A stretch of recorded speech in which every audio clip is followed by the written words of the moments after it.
नमस्कार दोस्तों, JBN Rajasthan news में आप सभी का स्वागत है। तो आइए नजर डालते हैं आज राजस्थान की बड़ी खबरों की ओर। लेकिन उससे पहले अगर अभी तक आपने हमारे यूट्यूब चैनल को सब्सक्राइब नहीं किया तो प्लीज चैनल को सब्सक्राइब जरूर करें।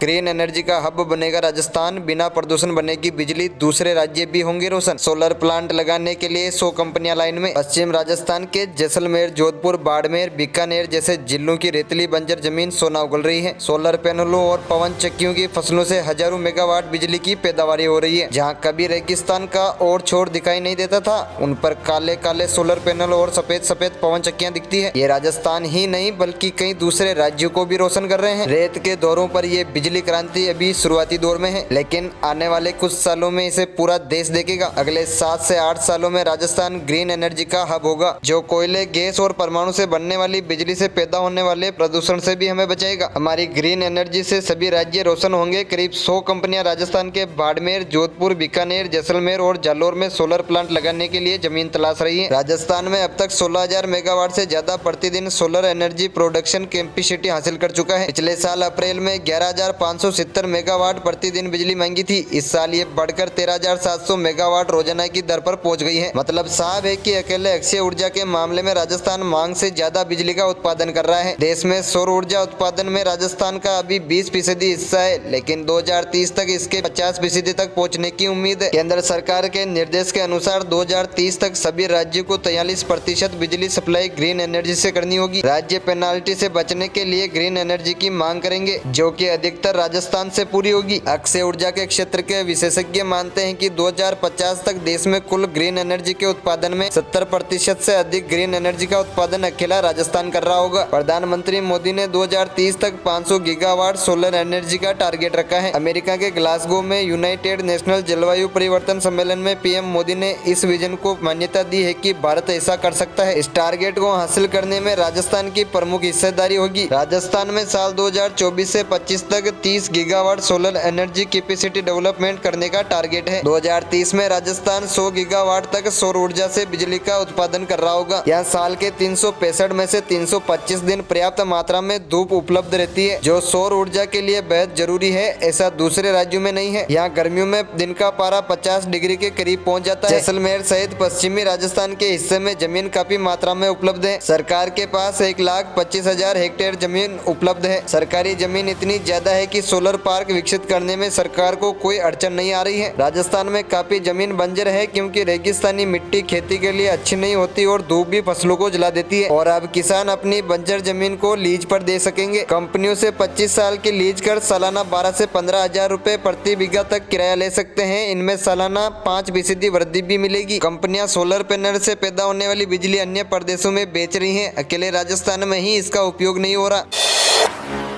Small industries development bank of India में वैकेंसी 28 साल तक की उम्र के उम्मीदवार कर सकते हैं अप्लाई। 70,000 तक मिलेगी salary. Small industries development of India ने असिस्टेंट मैनेजर के पदों पर वैकेंसी निकाली है, जिसके तहत ग्रेड 1 के कुल 100 पदों पर भर्तियां की जाएगी। इसके लिए 28 साल की उम्र के उम्मीदवार small industries development bank of India की ऑफिशियल वेबसाइट sidbi.in पर जाकर ऑनलाइन अप्लाई कर सकते हैं। आपको बता दें कि उम्मीदवारों के पास लॉ, इंजीनियरिंग या किसी स्ट्रीम में मास्टर्स की डिग्री होनी चाहिए। उम्मीदवारों की उम्र 21 साल से ज्यादा और 28 से कम होनी चाहिए। उम्मीदवारों के उम्र की गिनती 14 दिसंबर 2022 के आधार पर की जाएगी। अगर सैलरी के बारे में बात करें तो 28,150 रुपए से लेकर 70,000 रुपए। इसके अलावा अन्य भत्तों का फायदा भी आपको मिलेगा।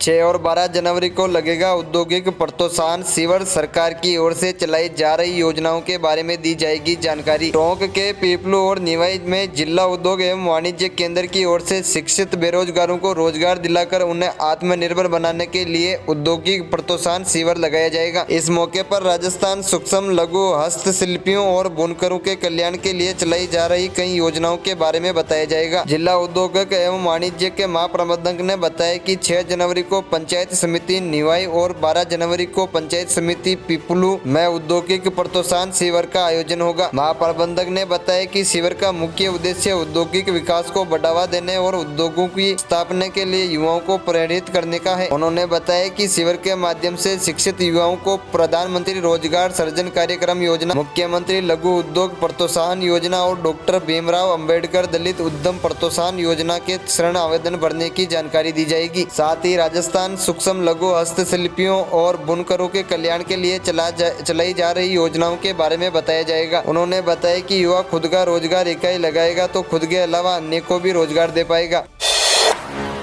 पटवार विभागीय परीक्षा आज से शुरू। परीक्षा में शामिल होंगे 4142 पटवारी। 17 जनवरी तक चलेगी परीक्षा। सीधी भर्ती पटवार प्रतियोगी परीक्षा 2021 से चयनित पटवारियों की विभागीय परीक्षा 4 जनवरी से होगी। प्रदेश के विभिन्न केंद्रों पर 17 जनवरी तक होने वाली परीक्षा के लिए पटवारियों को 2 जनवरी को कार्य मुक्त किया गया। इसके लिए राजस्व मंडल की ओर से दिशा निर्देश पहले से ही जारी किए गए थे। राजस्व मंडल अतिरिक्त निबंधक ओम प्रकाश के अनुसार परीक्षा राजस्व मंडल राजस्थान अजमेर द्वारा 4 से 17 जनवरी 2023 तक राज्य के विविध परीक्षा केंद्रों पर होगी। उक्त परीक्षा में कुल 4142 पटवारी सम्मिलित होंगे। राजस्थान भू राजस्व नियम 1957 के नियम 282 के अनुसार उक्त परीक्षा के लिए परीक्षा समिति का गठन जिला कलेक्टर के स्तर पर किया जाएगा। परीक्षा के लिए संबंधित जिला कलेक्टर को पदस्थापित पटवारियों को 2 जनवरी को मध्याह्न पश्चात पटवार मंडल से परीक्षा केंद्र यथा पटवार परीक्षण केंद्र के लिए कार्य मुक्त करने के आदेश दिए गए। पानी के बकाया बिल जमा कराने पर छूट, ब्याज और पेनल्टी से मिलेगी राहत। 31 मार्च तक मिलेगा फायदा। जलदाय विभाग बकाया बिल एक मुश्त जमा कराने पर उपभोक्ताओं को ब्याज और पेनल्टी पर छूट दे रहा है। जयपुर से छूट के आदेश मिलने के बाद विभाग ने उपभोक्ताओं को इसकी जानकारी देने के लिए प्रचार प्रसार शुरू कर दिया है। इस योजना का लाभ 31 मार्च 2022 तक के बकाया पानी बिल की राशि को 31 मार्च 2023 तक जमा कराने पर ब्याज और पेनल्टी पर पूरी छूट मिलेगी। उन्होंने बताया कि जयपुर मुख्यालय से छूट के आदेश मिलने के बाद योजना छूट के तहत बिल जमा का कार्य शुरू हो चुका है। जलदाय विभाग ब्याज और पेनल्टी पर बड़ी राहत दे रहा है। इसका लाभ संबंधित उपभोक्ताओं को उठाना चाहिए। इस योजना से उपभोक्ताओं को राहत मिल रही है। वहीं जलदाय विभाग को भी लंबे समय से बकाया चल रहे बिल जमा होने पर बड़ी मात्रा में राजस्व मिलेगा। ग्रामीण लोगों को इस बार सरकार वैसे भी काफी फायदा दे रही है, तो आप इस फायदे का लाभ भी जरूर उठाइए, क्योंकि देखा जाए तो ऐसे मौके बार बार नहीं आते, ये किस्मत वालों को ही मिलते हैं।